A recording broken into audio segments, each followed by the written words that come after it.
One of the most commonly heard pieces of advice in the online business world is that you need to build a big audience to make a lot of money. So in today's episode, we're going to talk about why it's not the size of your audience that matters, but really the quality. Are you frustrated by a lack of momentum in your business? Tired of putting in long hours doing what everyone says you should and still not making money? Sounds like you're ready for Lifestyle Builders. We'll help you get back on track, taking action, and seeing results. Head over to joinlifestylebuilders.com today to get started. All right, so this is not new if you've been any in the world. If you've been in the online business world for even 5 minutes, you've probably heard someone say this, or you've probably read some piece of content out there that's telling you you need to build your audience. Which is not necessarily bad advice. I think a lot of people just don't understand when and how and why. And what ends up happening is you get a whole bunch of people that are focused on building an audience, but ultimately they don't build a business. And so I don't think it's necessarily bad advice, but I think what we're going to talk about in this episode will help people understand what that really means and what you should be focused on when to truly build a business. Well, and I think you also need to know your audience before you're trying to build it, because it's kind of a vague statement. Is like to build a audience, you have to know what your audience is defined as first. And I can't tell you how many, actually, I just got a coaching call yesterday with someone that had built a Facebook group with like a couple thousand people, and then realized that that wasn't the group of people they wanted to serve. So you think about all the time, effort, energy that went into building that, and then they realized it wasn't even the audience they wanted to build. So all of that is essentially gone, and now they're starting over. Which, to be fair, you may change or evolve or pivot multiple times as you're building your business. So it's not necessarily something that you can always avoid. But if you're not focusing on building the huge audience, but rather focusing on who you'd like to serve and how you would like to serve them, then at least when you figure out that it's different, you haven't spent all that time and money building the audience. Well, and that's really the entire point, is when people, like, when we talk about metrics, there's, vanity metrics, and then there's real metrics. And vanity metrics are like, how many people like my page? How many people follow you on any given platform? Yeah, and like those all like boost the ego. But if those are the wrong audience, if those people aren't ultimately becoming customers, then none of that really matters. And in fact, it's actually going to make your business and everything else a lot more complex and complicated than it needs to be. And one of the toughest things to hone in on as a new business owner is that clarity on who you're serving and what you're going to be solving for them. Like, what's the problem you're solving? Yeah, well, a lot of people have probably heard of, define an ideal avatar. The challenge that a lot of people do is they don't go deep enough on this. And they might just talk about like demographics, but they're not actually getting into the head and understanding their ideal customer. Like, I was on the phone with somebody yesterday that's like, Tom, I've heard that 100 times. I already have my avatar. And so as we were discussing and talking, what they were doing was talking a lot about their solution, and what it came out was that they really didn't understand their avatar. And they might have understood some of the problems, but they didn't take it deep enough to understand how those problems actually show up in somebody's life and the impact of that, the value of solving it. And when you truly understand somebody that way, now you can go and build the right audience with those people, rather than just building a generic audience of people that may or may not ever buy from you. Yeah, well, and I mean, look at one of the rookie mistakes that most new Facebook group owners make, which we totally did this too, so don't feel bad if you did this. When you have a Facebook group and you're trying to grow it, what do? Most people, they'll see, either they see someone else do this or they read some article about how this is how you should do it. They go and add everyone they know to their Facebook group. Now, that might be good for having people engage with you because... boost your ego. Yeah. Oh, it feels good. People are commenting on my stuff. But if those are not ultimately the people you want to sell to, then you're wasting your time with those people in your group. And you're also probably saying things in different messaging than your audience wants to hear. Because that's one of the biggest parts of understanding your audience is like, how do they how do they think about those things? What words are they using? How are they describing their problems and the emotions around those things? That's ultimately how you're going to build your audience, by honing in on that and using that in your marketing. Yeah, well, and that's the key. Like, I mean, especially when you're starting your business, you actually don't want a lot of numbers. You want smaller numbers, but you want to go a lot deeper. So like one of the things we'll have people do once they figure out who they think they want to serve with their business is actually generate a list of, let's say, 50 potential people that could be this customer, and we have them talk to them, understand what pains they're going through, like how they're thinking, how they feel, what they ultimately want to achieve, how important this is to them, how urgent each of the problems are. So like if you grab 50 people and 50 of the potential right people, that's going to serve you so much better than trying to grow like, a giant group or an email list of a bunch of, people that might not be right. And early on, you don't know who's right. So that's why you're so much better off to build a smaller group and get those people purchasing from you. And like we've talked about on like the previous episode, really supporting them and getting them really good results. And then from there, because I mean, you go through phases of first you want to validate your business offer. Once you validate it, then you want to scale it. And that's where starting to build an audience and building out your sales and marketing and nurturing that makes sense. But the challenge is a lot of people will be new to business and they think they have to build a giant audience first. It's not. You can build an audience later.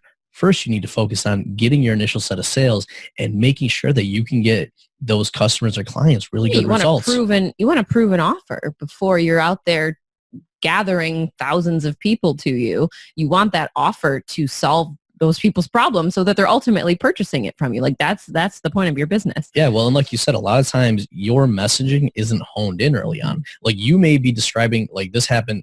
We've done it multiple times. This, you're an expert at what you do.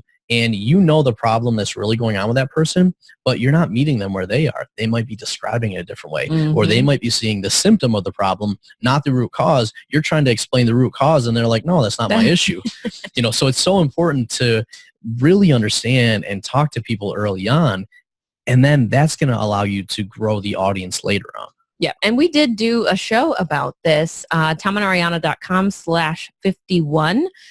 Where we dive in a lot deeper to understanding your customer. So if that's something that you're looking to do, definitely go back and listen to that episode. So the first thing, or I guess the second thing now. Keep your steps straight. So once you have talked to people, you have your first set of customers, people have had success, then you start getting into like the audience growth, because now you're saying, well, in order to grow my business, I need to have more people, but it's critical here to grow it with the right people and grow it with what's aligned for not only your business, but for your audience. So oftentimes we'll have people say, well, where should I go to find these customers?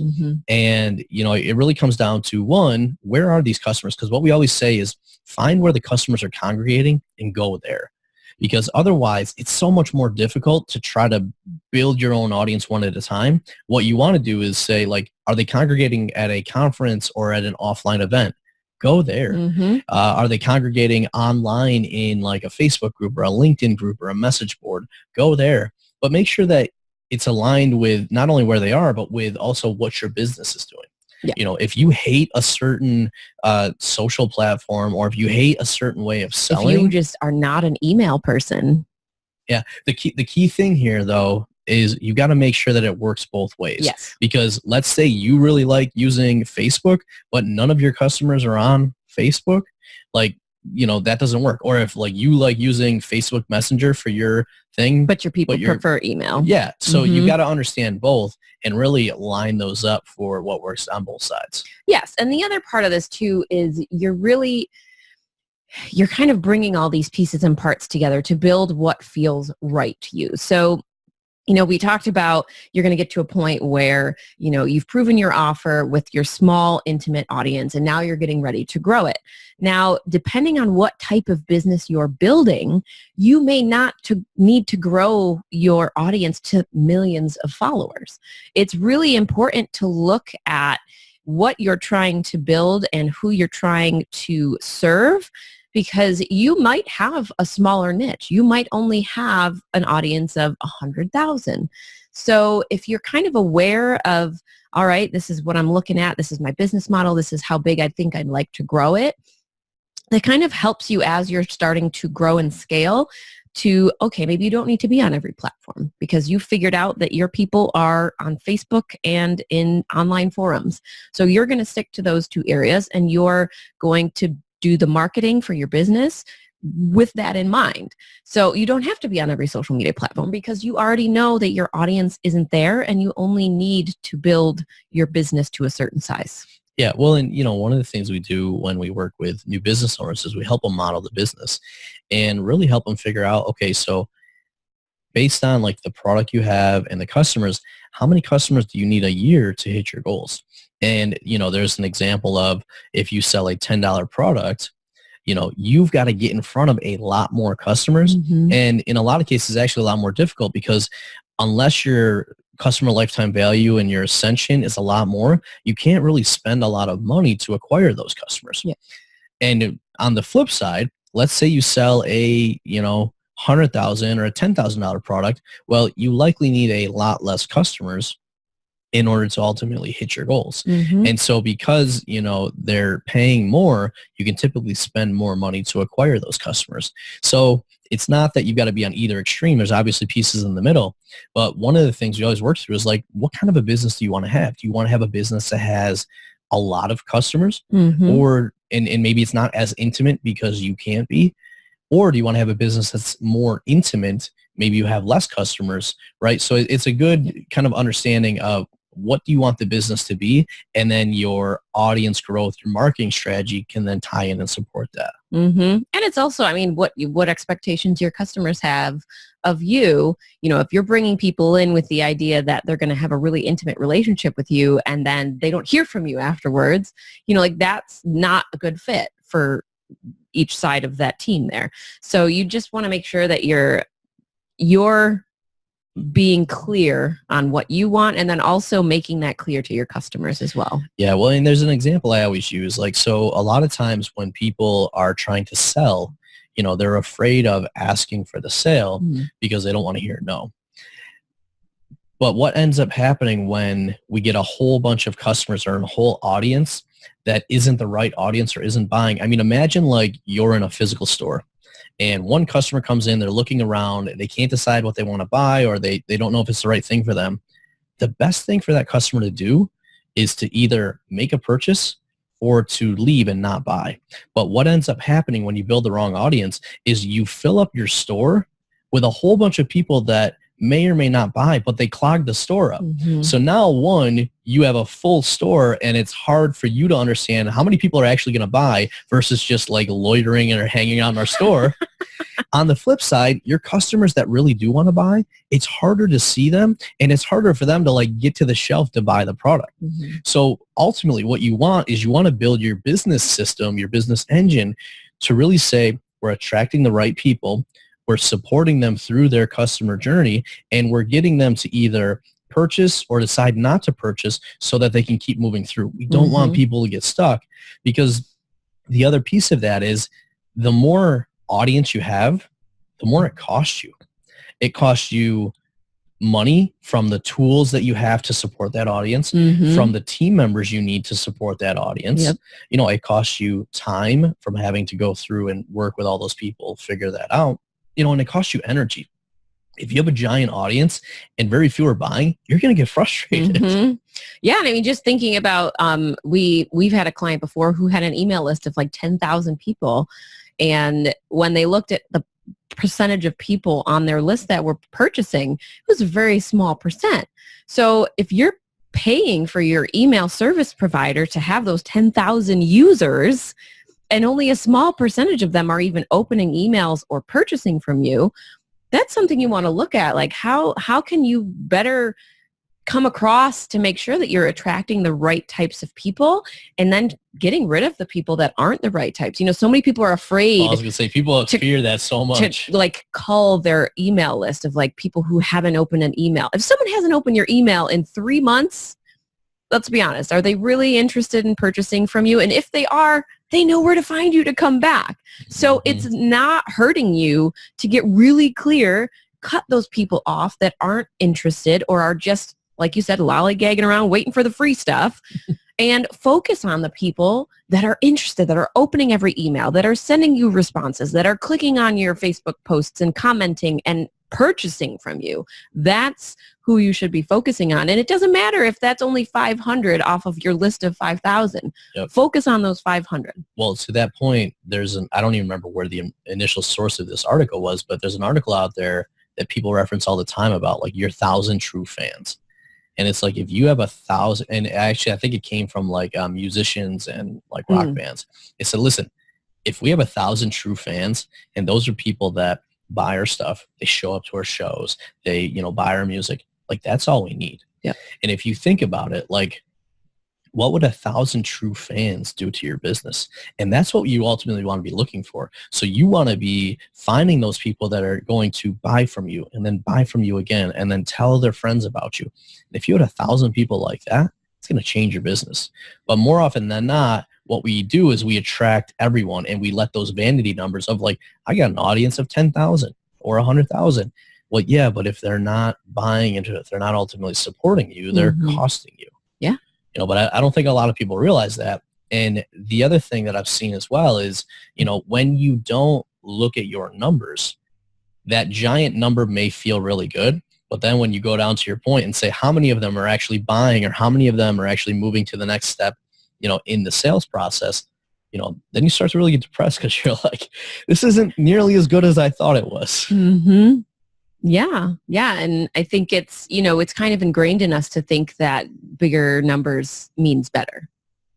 But that's ultimately not true at all. I mean, I've known people in programs that I've been in where they started with a very, very small audience and they just really honed in on who those people were, got clear on their messaging, and they had launches where, they hit $50,000 in a launch. And it was like, their audience they wouldn't have been asked to be on those online summits where people require you to have a certain number of followers or like a certain number of email list contacts. I always laugh when that comes up and people look at that.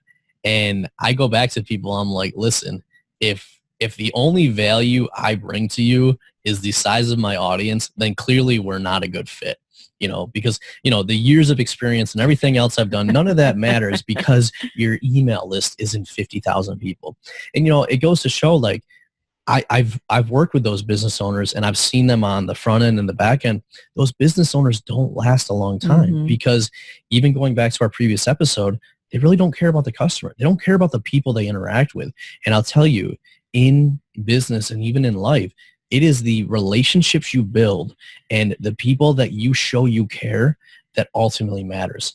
And if you're using everything as transactional, the people you partner with is a transactional relationship, your customers is a transactional relationship, you're not going to instill loyalty and you're not going to have people that want to work with you because you're not showing them that you actually care beyond, the numbers. Yep. Yeah. It's that simple. All right. So actions for today. What do you got? So I want you guys to get super focused in on who your ideal customer is. And if you're sitting here being like, Tom, I already know who that is, I urge you to go deeper. So think about their day and think about the pains or problems that, they have and how does that show up? Because one of the things I've seen on so many of the calls that I've had is when I just ask questions like, all right, well, tell me more about that. Like, how does that show up in your life? What impact does that have? What does that cause for you? Now you shift from just having a problem to now seeing the impact that problem has. And when people see that impact, then they're like, okay, this is a lot deeper than I thought, and I want to go and solve that. Because the better you understand that customer, the better you can create or find those 1,000 true fans. Mm-hmm. How about you? My action for today is going to be go and find your 10 biggest fans right now and do something to say thank you to them, whether it be just a message, it could be a bonus, a surprise gift, something of that sort. But let them know that you really appreciate them and just a little thank you for supporting your business. Yeah, I'll tell you, that goes a long way because very few people actually do that. And, when you build those strong relationships, I mean, it's going to come back. Like I always talk about this relationship bank. And whenever you meet somebody, like I was at a conference this past weekend, and every person I met, my number one question was like, how can I help that person out? Mm-hmm. So I was connecting people with other people. I was, setting people up on like other people's podcasts. Even just small things like, if somebody was speaking for the first time, I was taking pictures and video so they could then use that in, their future marketing and all of that. So it's like, if you truly value those relationships, like not only will you help that person, they will pay you back 10 times more in the future. Mm-hmm. All right. So if you are struggling around how to get clear on who your audience is and how to grow that audience, I would urge you guys to come and join us in Lifestyle Builders. We do a lot of this with our members and with our clients and help them really get clear on who it is that they want to serve and how they're going to show up to serve those people. So come join us. And where can they join us? Oh, yes, that would be helpful. You can join us at joinlifestylebuilders.com. It's an important tidbit of information. Small details. You're not a detail person, I understand. Aha, very funny. Sarcasm. It's been another great episode with Tom and Ariana, your hosts and Lifestyle Builders. As always, I want you guys to remember that it's your life, your business, your way. We'll see you next time. Bye. Hey, we hope you enjoyed this episode. If you know another entrepreneur who may benefit from hearing this show, we would so appreciate you being a good friend and sharing it with them. Are you dreaming of a life of financial freedom and more time to spend with your loved ones? Want to build your business to support that dream? You need Lifestyle Builders, a mentorship program designed to meet you where you are and give you strategic and custom guidance so you can build the business you need for the life you crave. Become a Lifestyle Builder at joinlifestylebuilders.com. Are you a Lifestyle Builders podcast fan? We'd love to hear from you. Head on over to tomandariana.com/iTunes and leave us a review.